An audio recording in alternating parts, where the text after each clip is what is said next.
What's going on, ParaTruthers? Welcome to a brand new episode of ParaTruth Reborn. This is a pre recorded show on 107.7 FM New Orleans, 105.3 FM on the Gulf Coast, and United Public Radio Network. My name is Justin, And I'm Eric. and we are so happy to be back with you again. Spooky season is technically over, but for us, the spooky season never ends. It's true. Today, we are talking to Chanda Parkinson about her book, The Book of Ritual Baths. Make sure I get that title right. Well, let's get right there if you're watching YouTube.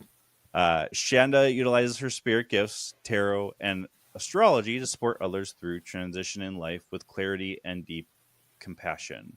Author of the award-winning Meditations for Psychic Development, Practical Exercises to Awaken Your Sixth Sense, Chanda is fiercely committed to mentoring others in the discovery of their own spiritual gifts. Chanda, welcome to ParaTruth Reborn. How's it going? It's going great. It's so happy to be here and talk to you guys this evening. Yeah, it's going to be an interesting one because I mentioned last week that I use bath as a meditation, just a salt bath now. So it was interesting to see a book written by for something like that. But what got you into writing this book? What got you started with it?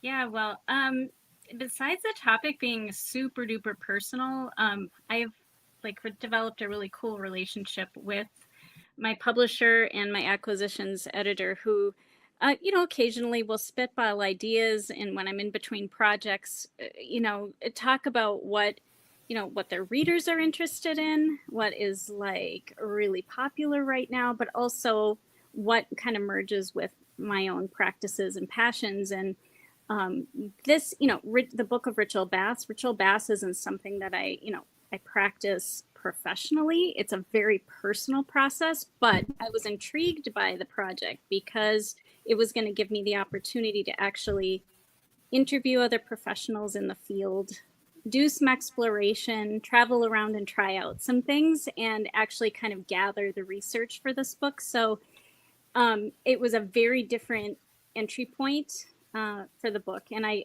got super excited about it.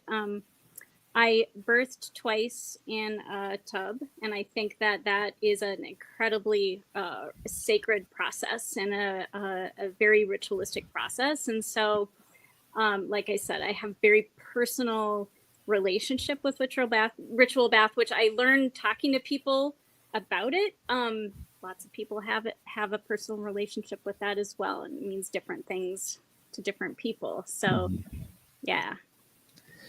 Well, one thing that I find really fascinating about this, now, mind you, like Justin and I have been kind of in this field for roughly 20 plus years.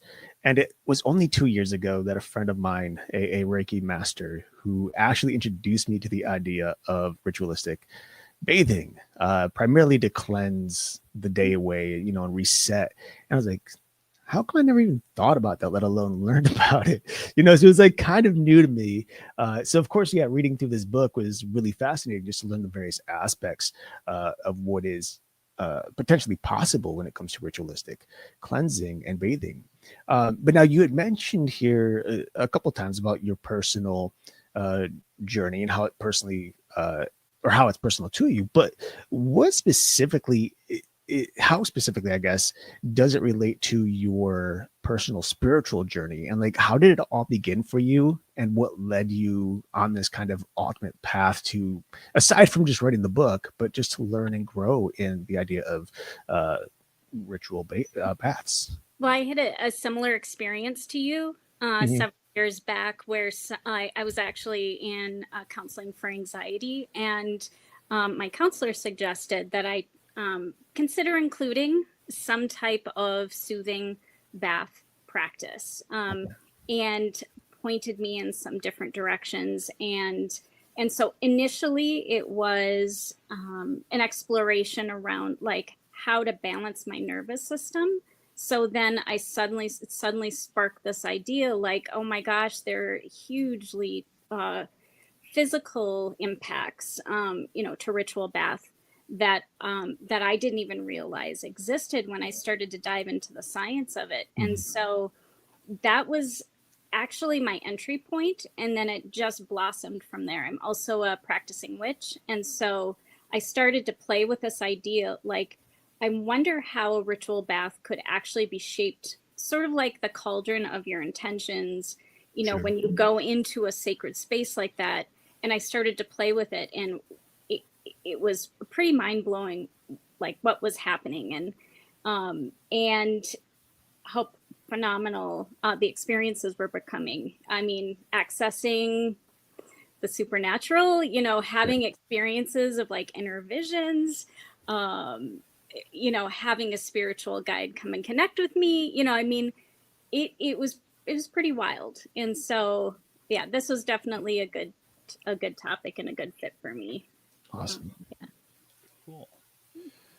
Now, why do you think water specifically has such a deep spiritual significance across cultures?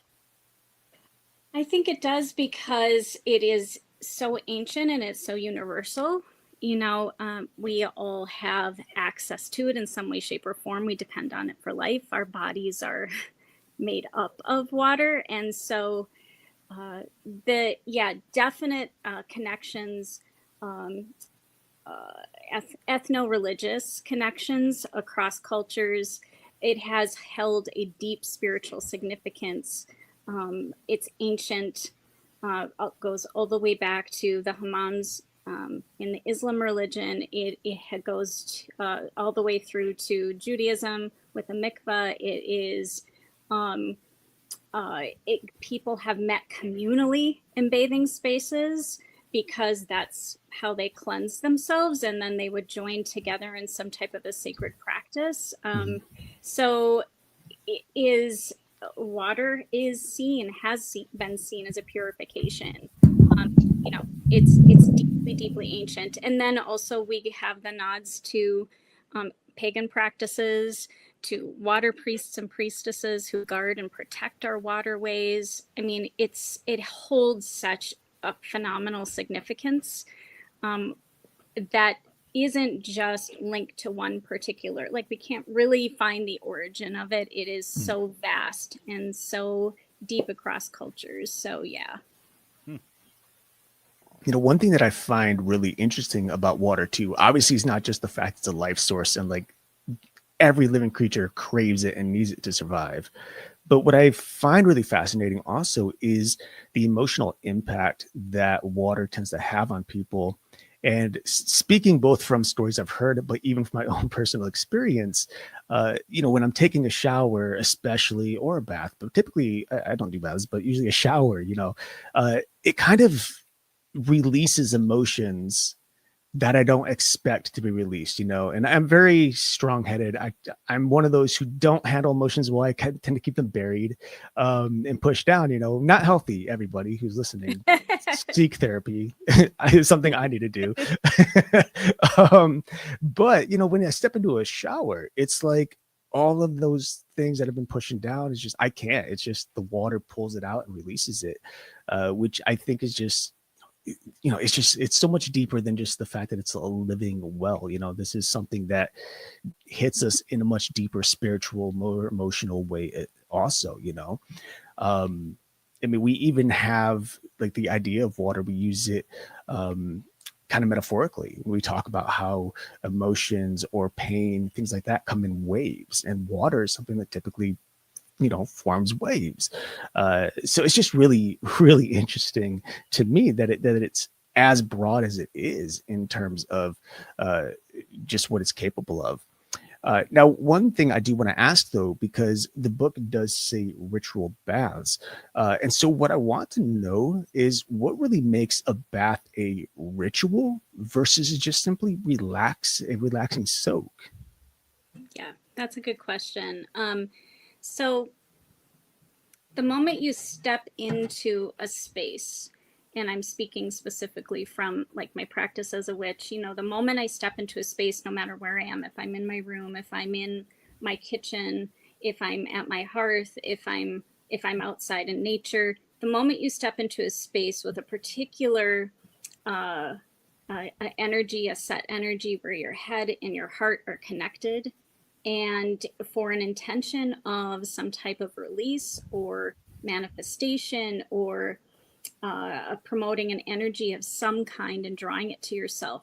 That's the moment it becomes a sacred space. And so whether you are someone who has a bath or not, and I would like to talk about like the fact that you don't need to have a tub. You don't have to own a tub. Maybe you're just a shower guy, or Right. maybe you have some way that you can basin bathe or focus on other bathing practices that don't require a tub. But the moment you step into that space, you are activating that sacred space and grounding yourself in it. And even the steps that in processes that you go to gather your tools and clear the space and prepare yourself mentally and spiritually to get into a bath, you are already beginning the ritual process. So it transforms it from just like a routine part of your life to something that is very sacred, and it's simple, but it's very powerful. Mm-hmm. Yeah. Now, Yeah. I'm sure Yeah. everybody's going to ask this question. How can somebody get started incorporating ritualistic baths into their daily or even weekly lives? I feel like simple is best, and I really can't stress this enough. And it's stressed a lot in the book as well. To start small and expand outward. So if your thing is herbs, start with one. Pick something that's super relaxing, that makes you feel happy when you take it out of the bag and hold it in your hand and smell it. It relaxes you, it calms you. Start with one, start with an herb. If you like to have candles in your bathroom and in your bath ritual because you really connect with the element of fire, choose a candle color that really fires you up, lights you up, makes you feel happy. A yellow or a red or a pink candle burning can do a lot for a ritual bath. Also, prepare your space like you mean it. You know what I mean? Like we know what a lot of bathrooms look like. Okay, maybe not everybody's bathroom looks like my bathroom, but I have 4 people that live in my house, and so I need to go in there periodically and like, okay, yeah, I'm gonna clear and cleanse the space. I'm gonna declutter the space. Like I'm really preparing the space. So it's just really about preparation. It's about choosing 1 or 2 things that really light you up. If you're a crystals person, you're just starting to dabble in crystals, get yourself a clear quartz that you can drop in the water safely. Start simple. Start simple, get something, a basket or a container to kind of hold everything in so that you have a place you can tuck it away and it's easy to bring out. I think that sometimes in practices, ritual practices, I think sometimes people get really overwhelmed. Like if I don't figure out this big thing, with all the tools and the bells and the whistles, and I need to go and order all these herbs and salts and fancy things, you need nothing fancy to make this an effective part of your spiritual practice. So start really basic, start simple. I feel like I want to encourage salts for most people, some type of salts, because salt in itself is also extremely purifying as a substance, and it also grounds the energy. So like, let's say you're going into your bath with maybe some grief or some emotion, or you've just dealt with a breakup, or you want to bring in some protection. Going in with some salts in your bath, to me, serves a dual purpose. One, it's going to absolutely ground the energy that you're bringing into that practice and that craft and that sacred space. And also it's going to further help you kind of detox and kind of help remove or help release energy from your aura. And so those are really basic things. Do not overdo it. It's not necessary. Yeah.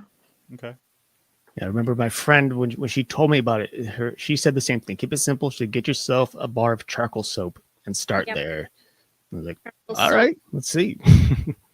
Charcoal soap is wonderful to work with. It's super, super purifying. Yeah, that's great. You just can feel a lot lighter. Also, like Dead Sea mineral salts. I Mhm. also like feel, because that ties in a little bit of the physical benefits as well. Like if you get a Dead Sea mineral salt, that's going to also infuse your body and put really good stuff, because your biggest organ is your skin. And so if the Dead Sea minerals are actually infusing your skin with all kinds of really good minerals, that's also going to give your body a boost. It's going to Okay. make you feel really, really good. So Yeah. Now, for individuals who maybe kind of overthink things a little bit, I know you just said, "Hey, let's keep things simple," but especially coming from like someone like yourself who is a practicing witch, mhm.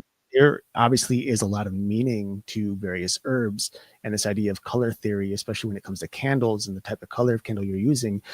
How important is that in ritualistic baths, or is it something that's like, don't think so much about that in the beginning, just choose your favorite color, choose your favorite scents regardless of what it means?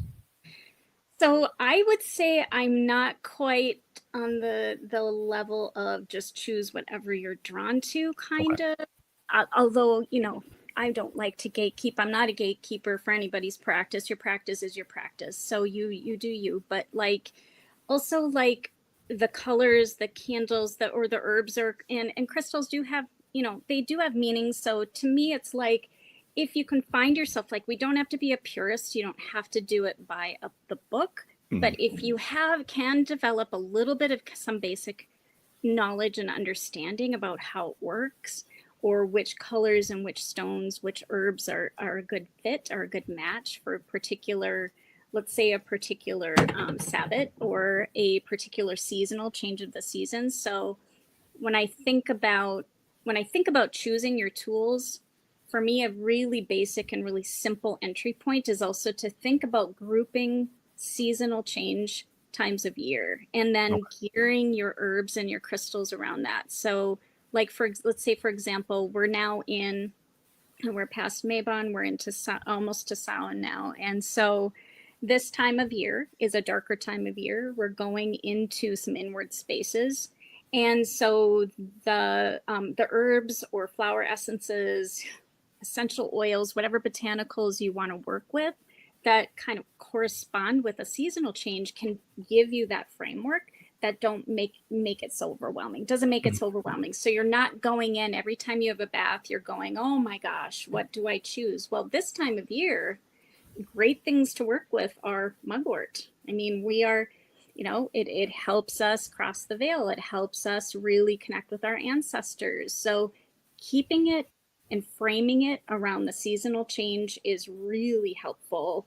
Things like cornflower and marigold are great for prosperity, and those associate with this time of year as well. So like into the winter months, as we get into Imbolc, as we get into Yule and then Imbolc, we can lean on the more wintry herbs and plant friends like basil, bay leaf, rosemary, pine, even cedar, Mhm. and soothing things like milk thistle and chamomile. So like if you can kind of have a grouping of maybe a few that you work with um, at a seasonal change, and even keep it to like 4 times a year, these are the things that I'm going to kind of check in and then check in and see how you feel. Like, which one are you being drawn to? Sure. Like, I may not be feeling the coneflower, or I might not be feeling the mugwort today, but I might be feeling, the marigold today. Mhm. So feeling out like definitely feeling out like what you need as you develop a relationship with your bath practice. um, your body is going to start telling you what it wants and what it needs, and that's kind of where the magic happens, and that's where some of the intuition comes into play. So as you develop um, sort of a relationship with your bath practice and some longevity with it, you will find that there are times of year, times of the month that you want something different. Mhm. And also thinking about like your mood and how you're coming into the space, because this is very different than some other practices, other spiritual practices. Like, you have to do a check-in. You really have to check with yourself, like, where am I coming into this space right now? What do I need right now? you know whether or not it has to do with a seasonal thing, but where am I at right now? What I need something bright. I need something beautiful. I need my chamomile. I need my, I need my milk thistle. I need something soothing and nurturing. So once you know what you're coming in for and what you need, you can kind of better navigate like the tools and what you're going to bring into the space. And sometimes it's nothing. So I also want to like, I want your listeners to also know that like you can go into those spaces with yourself Right. and your emotions, your mind, your intentions, your heart, what's going on in your insides, and you can still come out feeling amazing, Right. So Yeah, yeah. I find like one of the most simple ways to do one of those type of bathing rituals is to just stand in the water and envision whatever's bothering you, whatever's heavy on your shoulders, Yes. simply being washed away, and just imagine it rolling down your body and into the drain and Yeah. disappearing. And it's so much easier and it helps lighten you a bit. But then adding all the other stuff, of course, obviously has its place and its importance as you grow in your practice as well. Yeah. One follow-up question for you though regarding all of that. So Yeah. for people who are interested though in like understanding the meaning behind some of the items that they're going to use, some of the herbs, how important is it to actually cross-reference some of the descriptions of these items? Because a lot of people go online Yeah. and unfortunately like people go to Reddit a lot and there's a lot of misinformation, or Wikipedia. So There's a yeah. So what are your thoughts on Yeah. that? And what's the best I practice? really think it's a good idea to get a couple of compendiums, Mm, like witches compendiums or herbal compendiums. Also, because safety is definitely something you want to consider, when you're working with all of this. And you're right, there's a lot of mixed messages and misinformation. So, getting a couple of really good compendiums. I'm sorry, I don't have them up here. I'm looking at my bookshelf. Oh no, I changed my mind. I do. I do have one. Like a Encyclopedia of Magical Plants, for example. This is going to tell you the correspondences and it's going to give you some information about safety things you want to think about. Like, for example, heck yeah, I'm not going to toss eucalyptus or peppermint or, the spicier herbs. And even though I love using cinnamon for prosperity, it's not going anywhere near my skin, because it burns. And so, yeah, you definitely want to get familiar enough and with the cosmology of the plants, and also like how they work in our skin and how they transfer between the water and our bodies and how they feel. Do you know what I'm saying? And so like I don't think you can't not work with a cinnamon stick, but just put it in your tea and have a cup of tea handy while you're bathing and stir your little cinnamon stick for prosperity in your tea and drink it while you're soaking. Do you know? So like you can still like there's still a lot of flexibility, but yeah, I really feel like online's not the best route. Get yourself a good couple of compendiums that you can lean back on. Dog ear the pages, learn a little bit about what each of the herbs and crystals means, as a framework, just a basic framework, and then it becomes a passion, and then it's something that you can keep adding to as you go, and also like a grimoire, keeping a grimoire or a little notebook or a keeping track somewhere of like, hey, I did this ritual bath and like I had a vision and here's what was in it. Here's what went into the bath. And this like helps me, or it helped me relax. And like I suddenly something shifted and I felt like super refreshed, or I had an idea that hit me. And this was really creatively inspiring.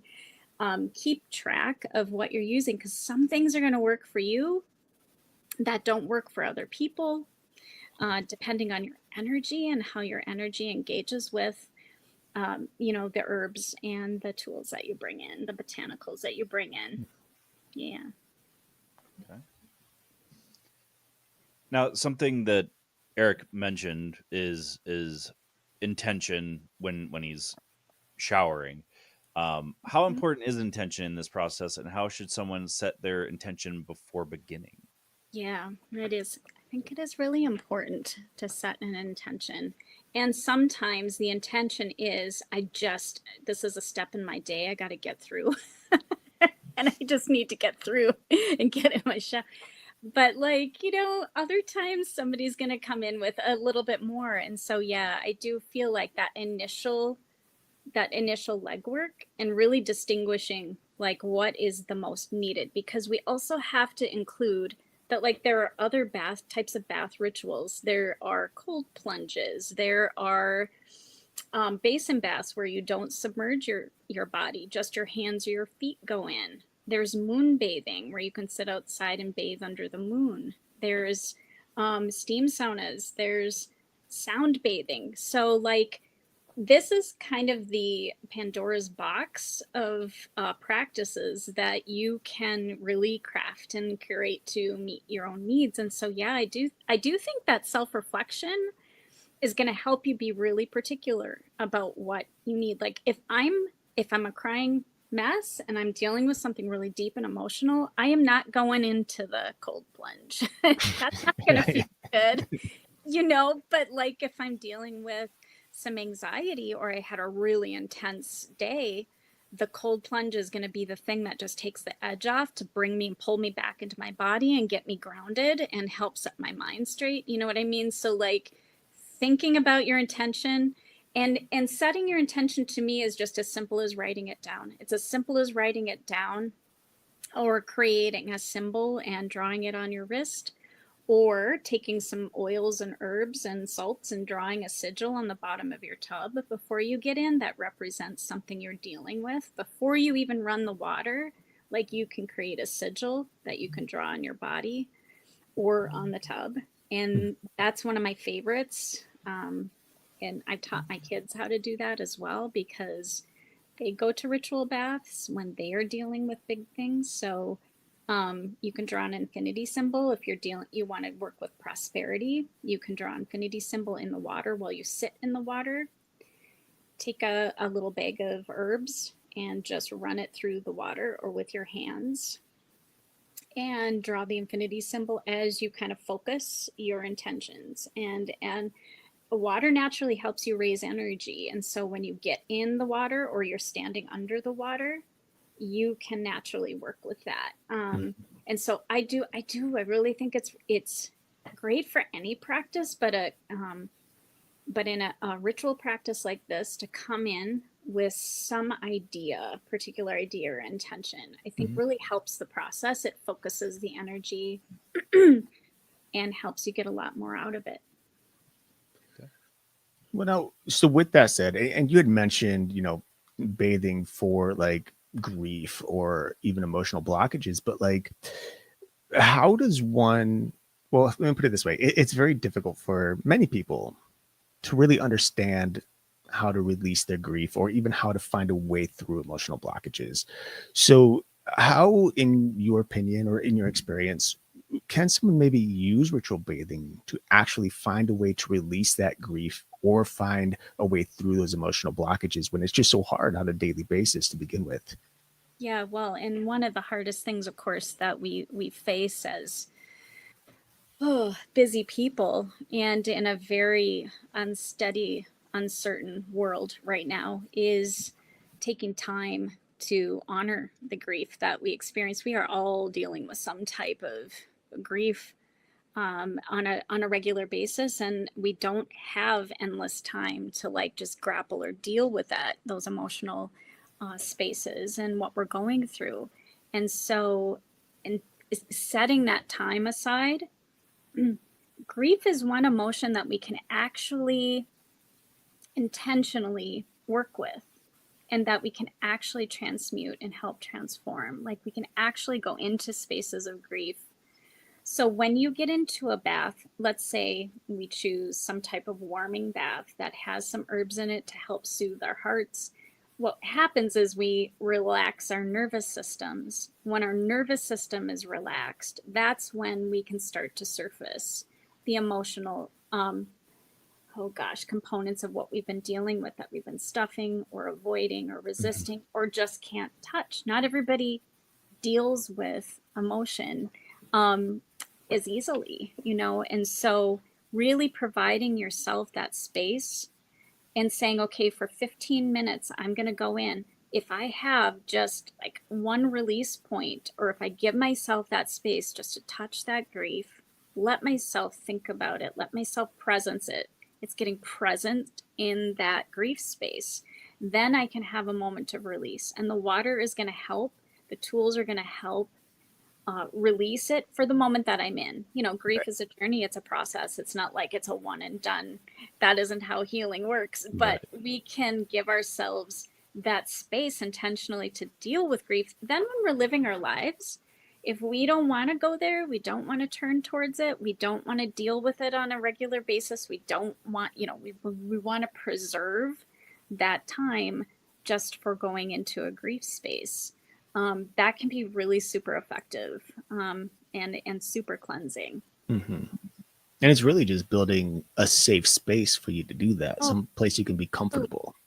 Totally a safe space. And also along that line, like not everybody is comfortable getting in the water. So I also want to say, like, you want to develop a ritual baths practice, but you aren't somebody who wants to take your clothes off and get in the water. You don't have to do that. Like, you can still use a bathtub. You can still use that sphere. Maybe you just dip your feet in, or you stay closed. So you can, like, they're so, like, I don't want everyone, and it's so cool to be talking to two men that are like, tell me about ritual baths, because I think, like, also like, this isn't something that necessarily gets focused on, and I really, by men, and I appreciate that. Like, this is for everyone. This is not just for, women or women of a certain age, or, you know what I mean? Or spiritual ladies. This is for everyone. And I feel like giving men a chance to touch their sensitive sides and really connect with their own hearts and really develop that as that healthy relationship with their masculinity. This can help a lot. Ritual bath can help a lot. So for sure. Yeah. Well, and I appreciate you saying that, because I've never been a bath person. My wife always has been. So when I take a bath, it's the intention of grounding myself and trying to meditate and what have you over just sitting in a bath. She probably unintentionally does that as well when she bathes. But it is interesting that there is kind of that gap in between men and women too, that it's not as accepted that men like taking baths or should be taking a bath for ritualistic purposes, if nothing else. So right on.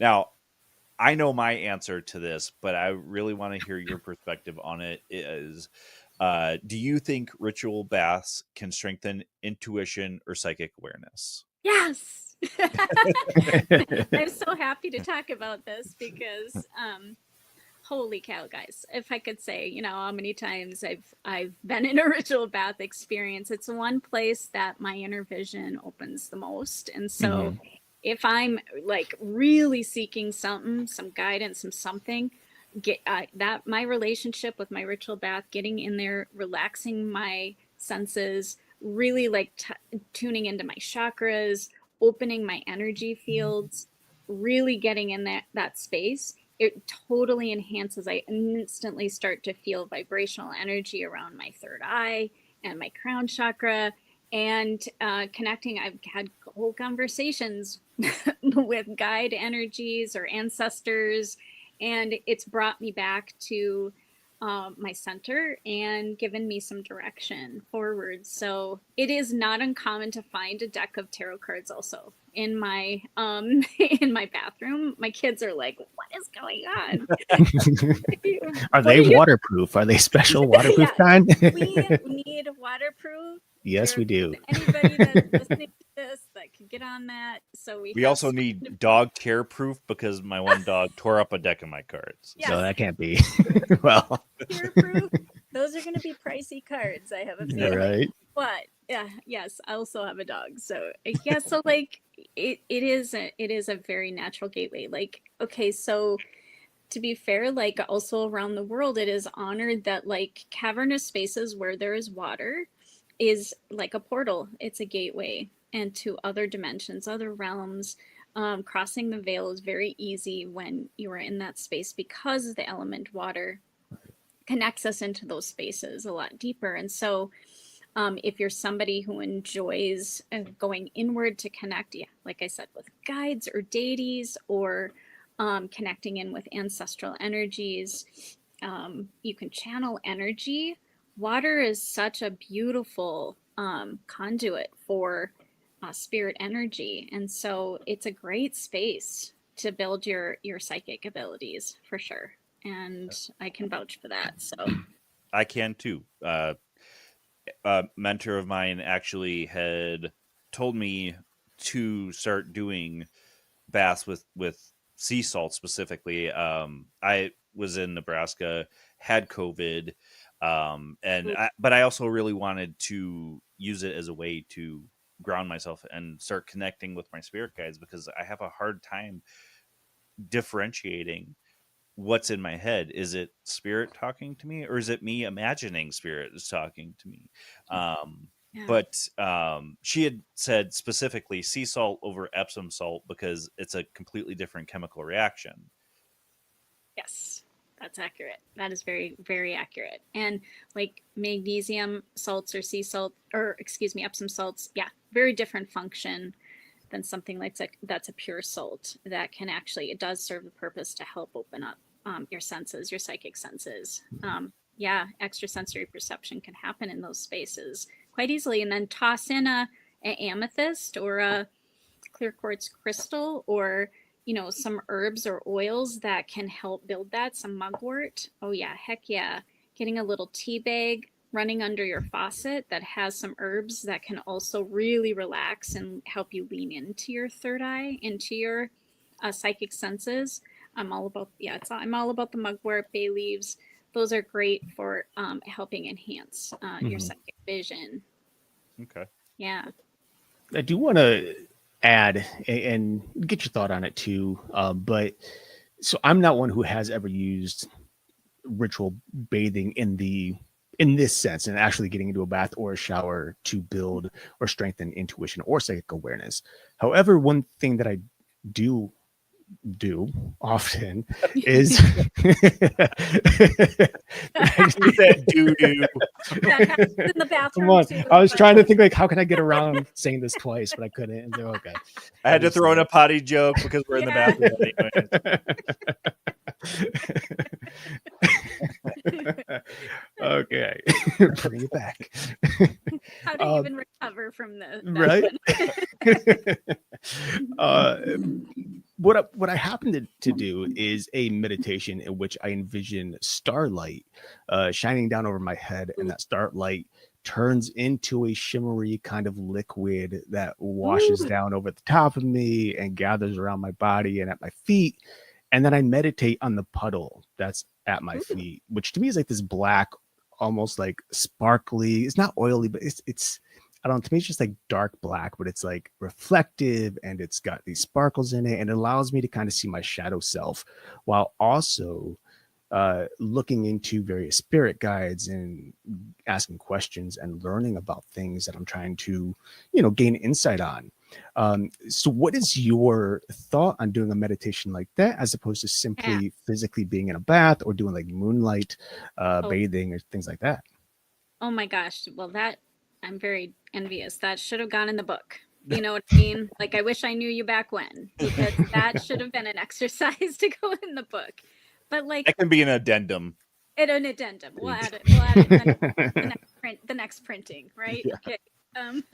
Credit to you. So, but seriously, like, that is a fabulous example of something that can be done anywhere, not just in the presence of water. So, like, in a meditation space, you absolutely can create a connection with the element of water, or like a bath of light, or like a do that, even that visualization while you're sitting under the moon and connecting in with the moon's energy. And so connecting in with moon energy is incredibly cleansing. It's incredibly sustaining and purifying. And so I absolutely agree with that. Incorporating that, and even in your bath or in your shower, or if you are fortunate enough to stand under a waterfall, even if not, though, if you're somewhere and you need a cleansing process and there's no water around or nothing else in sight, you can still do some type of cleansing process and you can use that. And I love the imagery of having that pool under your feet, that connects you between the bridge of the earth and your feet, and that can bring in earth energy and help ground you and help you can like release the energy into that puddle that you want to release and have it slowly sink into the earth safely. I mean, you could go in multiple different directions with that, but I think that's a fantastic suggestion. Awesome. Now, what would you say to people who think they don't have time for ritual baths? Well, you know, 10 minutes. You got 10 minutes. You know, like here's the thing with even a foot bath or a basin bath. You can keep some of your basin bath or a cauldron with energy in it, with herbs, with oils, and so on and so forth. You can keep that and move it from room to room and dip your hands in it. That doesn't take more than 5 minutes. Set your intention, ground your body, and set your intentions and put your hands or your feet into a basin. I mean, so I get it. We are all super busy people, and you don't have to make this an hour long or 2 hour long process. I don't actually advise that. I think it's a little tough and a little hard on our skin sometimes to go that long, but I'm serious, like 5 to 10 minutes. 5 to 10 minutes, just get in, set your intentions, do your meditation, connect with the energy of the water, breathe, release, boom, you're done. And so keeping it simple, saving maybe a once a month full moon bath, that's a little bit longer, but keeping the rest of your practice short or simple, I think that's perfect. And like tonight, for example, I will maybe shower and head out to my cold plunge before I go to bed. I have an abundance of joyful energy today, but I'm going to need to bring the adrenaline down. And so the cold plunge will help me do that. I'll give thanks to the sky, to the moon, for being able to talk to you and having a really good day. And that's it. It's literally under a minute that I'll spend out there just thanking the cosmos, thanking the moon. So I appreciate that, and I empathize with the time element that is involved in any kind of craft or practice. But you work it into your routines, and suddenly it starts to become a little bit of a habit. So maybe you have a weekly ritual on Sunday afternoon. Nobody gets into the bathroom. You lock the door and you have your ritual space to do your thing, you know? Yeah, for sure. Yeah.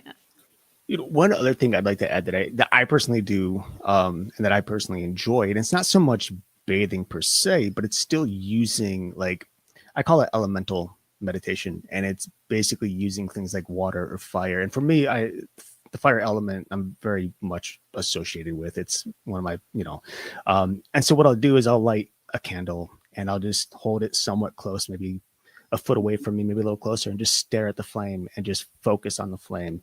And you do the same thing with water. You fill up a bowl or, a basin or something, and you just watch it and you look at the ripples in the water, the reflection, the movements as it, and you just try to clear your mind and focus on what's happening. And you kind of like build this connection with the element that you're holding in your hand. And it helps you to kind of recenter yourself and even ground yourself in that particular element. And it's not, obviously it's not bathing, but for people who don't like to get wet necessarily, or, put their hands in the water, if I pick up a bowl or, fill a bowl with water and put it on my table, My cat's dipping his paws in there and it's going everywhere, right? So I can't do that because he's like, "Oh, this is a game."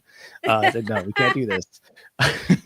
But for people who don't like who don't have the time and they don't want to get wet or they things like that, but they want to find a way to center themselves.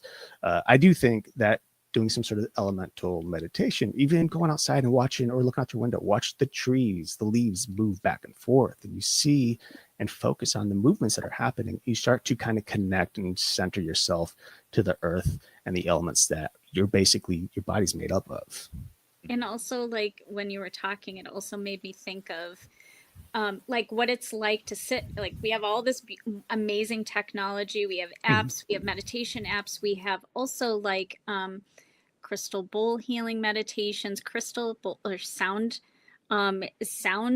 bathing is just as relevant a form of bathing. And so you want to lay on your bed and put your noise canceling headphones on and listen to the gongs or sound bowls, or excuse me, singing bowls. And you lay there and you imagine those waves going over your body. You are doing your chakras and your aura some major justice by allowing yourself to tap into that. So yeah, whether it's sound vibrations and then lighting a candle and doing some candle gazing to connect with the fire element, especially if you need some energy and you're feeling drained. Right. That's a really good strategy and a really good way to combine. I like where you're going with this. Or if you need some grounding, you are pulling out your grounding crystals and stones, and or clearing crystals and stones. You need a good crystal clearing. You're drawing forward your hematite, or you're pulling some rose quartz around you to clear the energy from the day, and you can hold that or put it on your body while you're listening to the sound. Vibrations rolling over your body, imagining all of that clearing energy. Oh my gosh, you can see that it, like, I don't want to overwhelm people, but like there's so many ways that you can utilize this because it's so versatile, and it Right. does just have to be a tub. For sure. And I also I keep adding. But for those like who because the fire element is like so prominent for me, like for those of you listening who are associated yourselves with the fire element, one of my favorite crystals or stones is obsidian, black obsidian. And especially like I have a little pendant, a pretty big pendant actually, that I wear. And once it's like at your chest, you can just feel it pulling that energy out, and it's like a deep emotional change.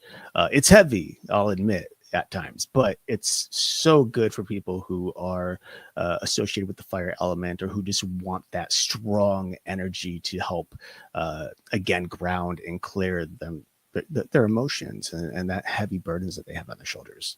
Well, and a good way to like focus on which crystals or stones, gemstones you might want to work with is to even associate it with your zodiac signs. So like, if you know what your sign is, you can actually pick some stones and crystals that are really good fit. So like the air signs, for example, I'm probably going to lean more towards like a smoky quartz or a black tourmaline, or obsidian, because of the scattered energy that comes along with people that have a lot of air in their charts. Sure.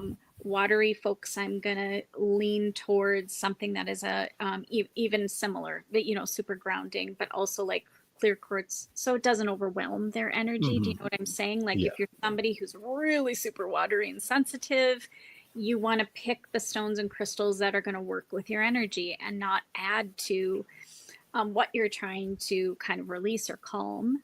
Sure. So calming stones and crystals, if you're fiery energy, and you feel like you need to tamp that, or it just is kind of gets a little wild, your energy gets a little wild at times, or you're super busy or feeling burnt out, you want calming stones, you want an aventurine or an amethyst to calm and soothe.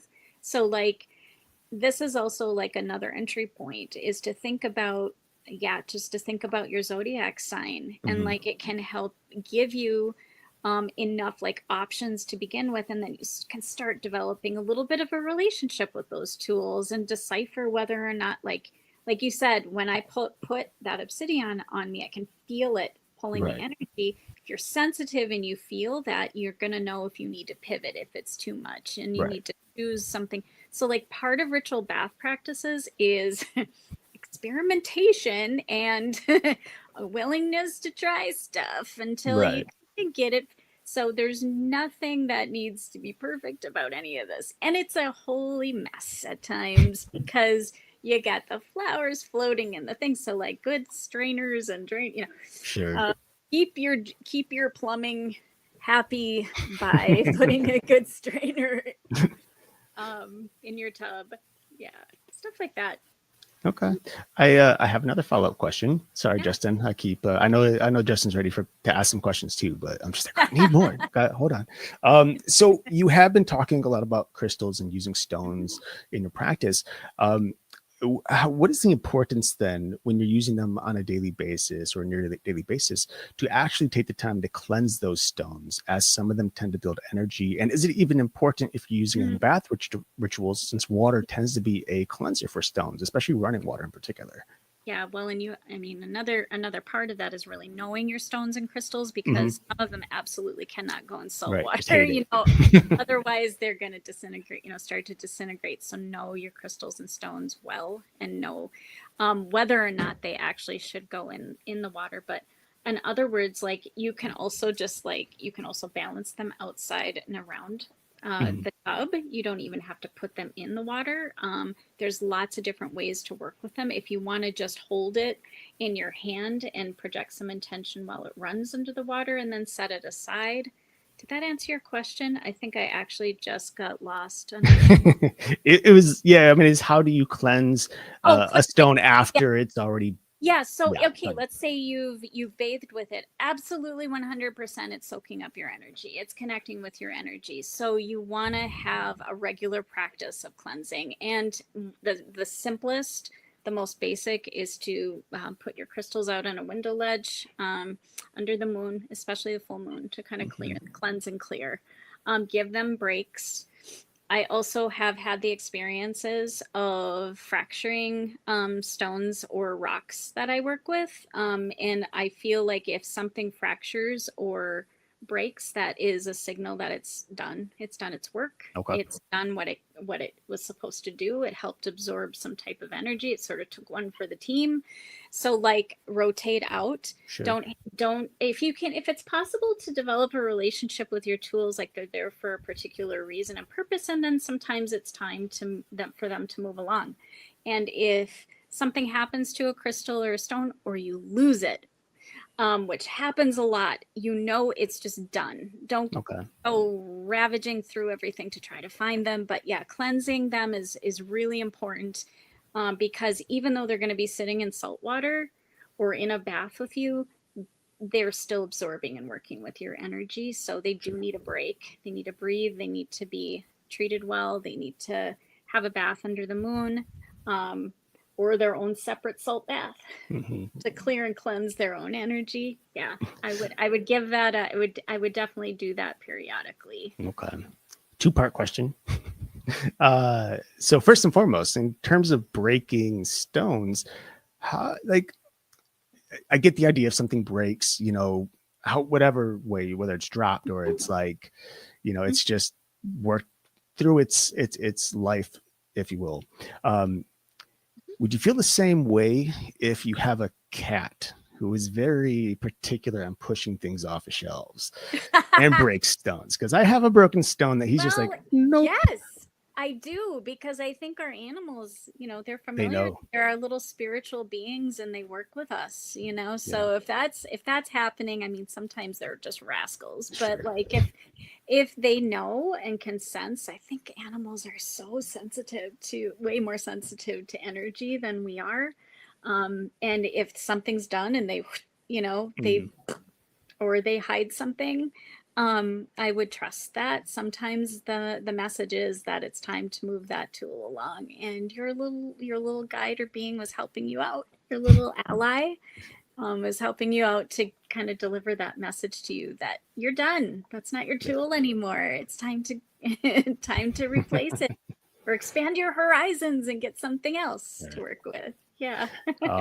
So second part here, you did mention using moonlight, lunar energy, basically to cleanse stones, some people might be like, "Oh, well, that's just solar energy reflecting off of the moon. So what if we just throw our stones into direct sunlight?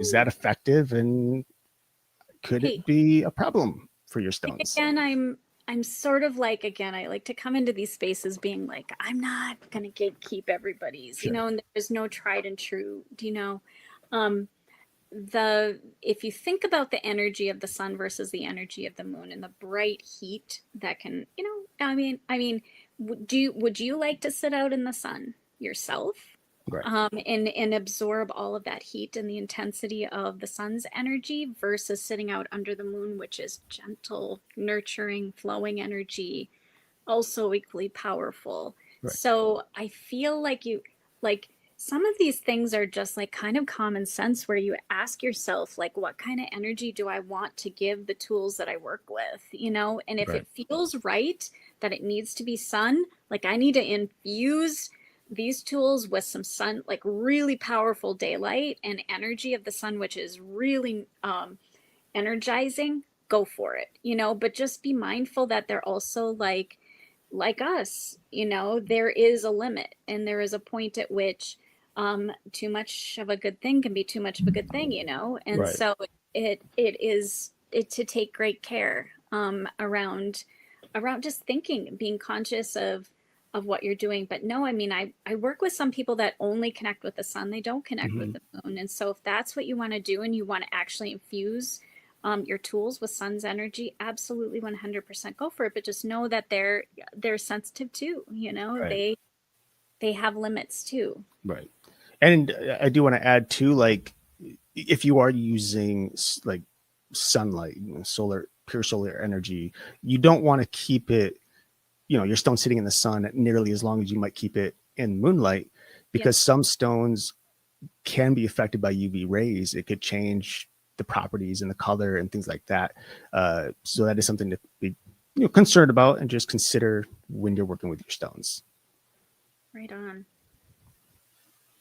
Can I go now? Yeah, sorry.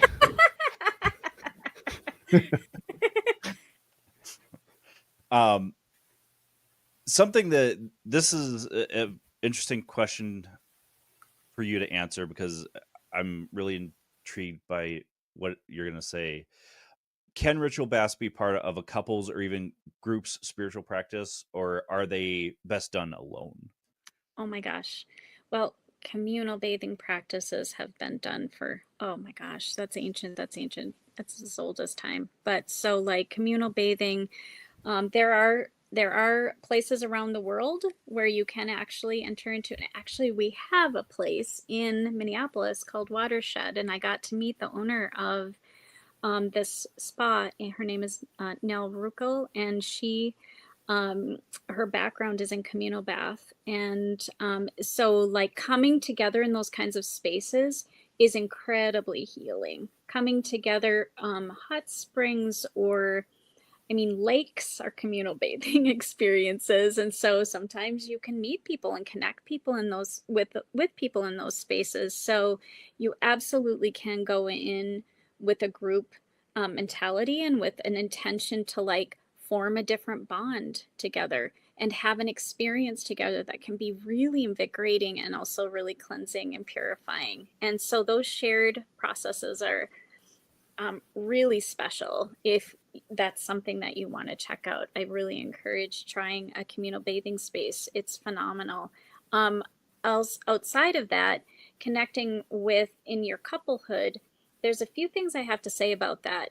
It is ritual bathing together can be incredibly healing for a couple. And also, there is something known as sex magic that can also be intensified and enhanced through um, the journey of connecting with the water element and using that as a conduit for the intentions that the couple wants to bring to their relationship for healing, for cleansing, also releasing and also bonding in those spaces in really intimate, vulnerable ways. So, oh heck yeah, I have to say that always practice with consent so that everybody is on the same page, whether you're in a group or whether you're with your person, you want to have consent. You want to make sure that everybody's on the same page, because there is just like any kind of intimate space that you enter into. Water touches us on really deep emotional and spiritual levels, and we can get really super vulnerable in those spaces. And so having everybody kind of prepared, when are we done? What is the signal when this needs to end? Or when, what are we trying to get out of this, so we're both on the same page. So I don't advocate for people like surprising people with those kinds of experiences. Make sure that everybody gets a chance to be on the same page and just talk it out. And it's a wonderful experience to have, in a group or with your person. Okay, so I know you have a lot of this stuff in your book, but for those interested in diving deeper, what is the best way for people who have your book or who are about to purchase it to really approach it? Is it front to back you should read it, or is it more intuitively picking baths that call to them? Or what's your thoughts on that? Okay, my thoughts on it are, and this is usually this is my third published book. They're almost always, the format is almost always the same. I always advocate that you get through the introduction in the first few chapters, because that's going to prepare you with some context. Yeah. And especially with ritual baths, there's a whole section on safety. There's a whole section on like preparing yourself, your mind, your body for a ritual bath experience, to set yourself up well. But then after that, oh my gosh, bounce around. There's a little index that has all the exercises in the bath. So like you can jump to the meditation ritual bath. You can jump to the, you know what I mean? Like the psychic bath. You can jump to, there's a witch's bath if you want to just do that one. So like get yourself through the first 3 or 4 chapters first. And then if something doesn't appeal to you, and about it, some of the chapters, like not ancestral veneration isn't for everyone. Not everyone's going to use a bath for grief processing, but maybe they are really digging the psychic development chapter, or bathing with the zodiac, or bathing with the moon. And so, yeah, you can absolutely dog ear, write in the book, underline, highlight your favorite things. But yeah. All right.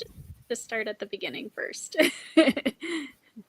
Well, that's how you have to start every book. You have to start at the beginning. If you skip to the middle of a fictional book, you've missed part of the entire story. I mean, it's like starting life in the middle. If you're just born and boom, you're 30 years old. It's like, wait, what do I do? What's... Trouble. I missed a whole lot. Yeah. Not to mention, you've just damaged your mom pretty well. That's fair. Yeah. Didn't cross my mind, that part. All right, Chanda, it's been a blast talking to you, but we are getting close to the end of the show. So I want to give the mic to you and tell everybody where they can find your book, find all of your other work, how they can connect with you. The mic's all yours. Thank you. The best way to get to know what's coming up, what I have available, is my website. So that's my first and last name.com, Chanda Parkinson, Chanda, like panda, Parkinson, Parkinson.com. I have a YouTube channel, so you can find me on the web there. You can connect with me on Facebook. You can also connect with me on Instagram. And so those spaces are the best way to find what's coming up. All my books are there. Tons and tons of freebie stuff. I've done other podcasts, and I've written articles, and there's other books available. So yeah, that's the best way to find out what I'm up to. And I love having coffee dates with people virtually. So like if that's your thing and you want to talk to me about ritual baths or anything else that is interesting to you in the psychic realm or spiritual realm, set up a virtual coffee date with me. That's no charge, and we can just get to know each other. Awesome. That's pretty awesome. Yeah. And I may have to take you up on that, because, I have a couple mentors, but I feel like adding another one would be beneficial. So that would be fun. I would love that. I would love to get to know, this is my first time meeting you both, so I would love to get to know each of you. And this has been a really fun, warm, and engaging conversation. I'm super appreciative. Thank you. Good. Awesome. And we appreciate you too. This has been great. Thank you so much. And thanks for being on ParaTruth Radio. My pleasure. You all have a great night. You You too. too. Okay, bye-bye. Bye. All right, folks, that was Chanda Parkinson, author of the book of Ritual Baths. There it is once again for you. Great conversation. I wasn't expecting her to pop off right away, but for those of you that want to check her out, if you want, you can go to her website or llewellyn.com, and I'm sure you can find it pretty much everywhere. And so, yeah, what are some of your final thoughts on ritualistic bath? I mean, it's beneficial. I think it's very beneficial. I think people should absolutely give it a try. I've done it and I do it pretty regularly, especially when I'm going through heavy times in my life. You and I have talked about it personally, but we've also discussed it a bit on air here. This past year for me personally has been pretty rough. 2025 has been a tough one. So, I've spent a lot of time just sitting in the shower. And mind you, like when I take a shower, I say I don't take many baths, and I don't. I haven't taken one in a while. But when I take a shower, I'm typically not just standing in it. When I do a shower, I sit down on the ground on the tub floor, right? I just let that water beat on me. Honestly, one of my favorite things I tend to do now is more of a what do you call it? Like a physical therapy. Basically, I have a comb in there. I would just comb my hair. It depends, something a little light, something a little rougher on my scalp, just to like get that feeling, move some of that energy and that water across my scalp.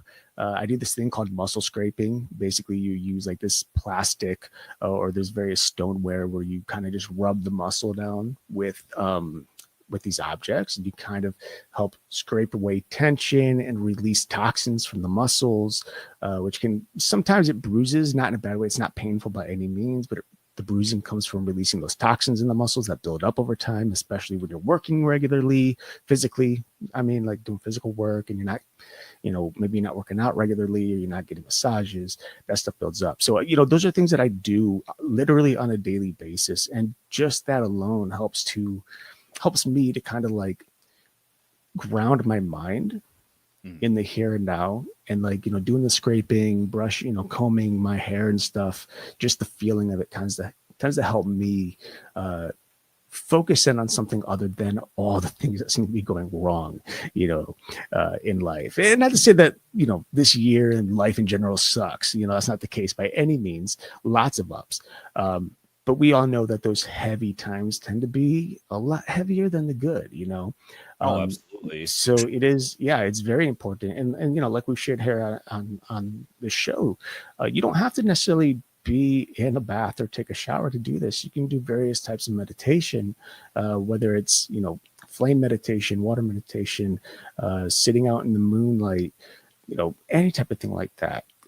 Water, though, especially is very prominent in releasing emotions. I mean, a lot of people around the world listening right now probably recognize the type of feeling that you have versus a day full of sun and a day full of rain, right? And rain tends to bring out the emotions that are typically buried.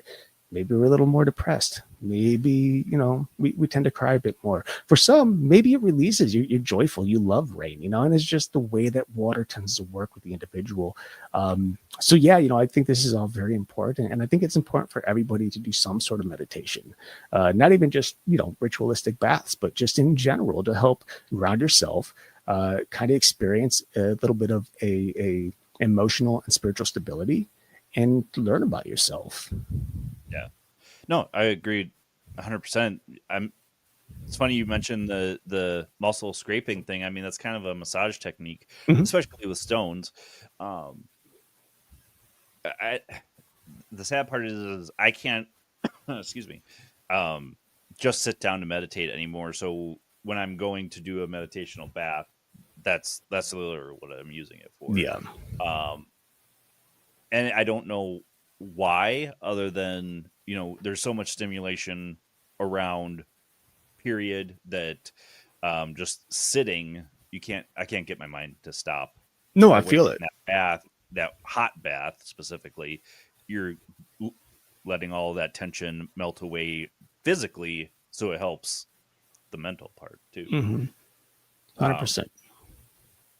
So I hope you guys have enjoyed today's episode. It's one that, like I said, hit near and dear to my heart because I have started using ritual baths for a while now, but I've made it an intention to do it at least once a week.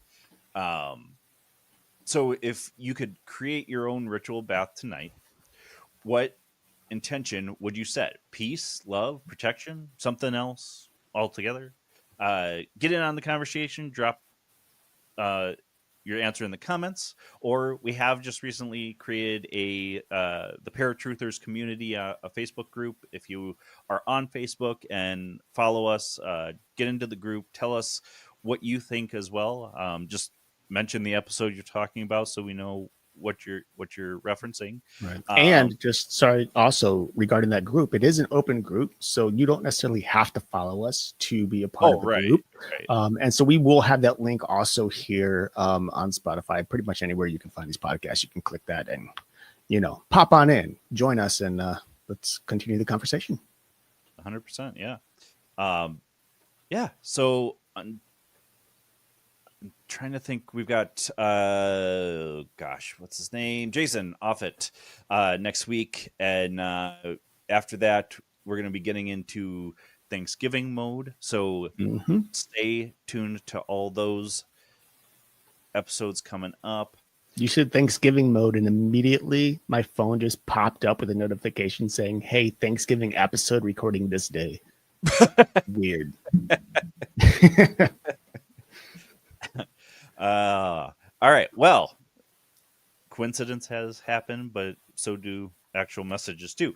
Right. So until next week, folks. Again, this has been a pre-recorded show on 107.7 FM New Orleans, 105.3 FM on the Gulf Coast and United Public Radio Network. Like, share, subscribe wherever you're at. But until next week, where you'll find us same time, same channel. My name is Justin. And I'm Eric. Peace.